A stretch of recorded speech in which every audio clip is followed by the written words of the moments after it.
Today we're going to be talking about Yost Zig Zags. Did you ever run a downspout down a wall only to find a 3-inch conduit and say, how do I get around it? It's easy. Take 2 Yost Zig Zags, join them together, and you can get around any obstacle in the wall. You can get around flares in the building, a flare on the bottom of a porch, the deck, where the pole's coming down. You can use it on the top where a gutter might be out from the house 2 or 3 inches. If you have a small overhang, you can use a 5-inch zigzag. So the gutter's here, the house is here, it'll jut out, you don't have to join 2 A elbows together.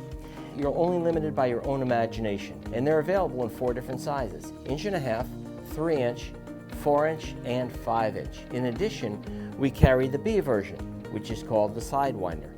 We also carry these in our 3x4 commercial grade in the 1.5 inch, 3-inch, 5-inch, and the B version. For more information, visit yostmfg.com.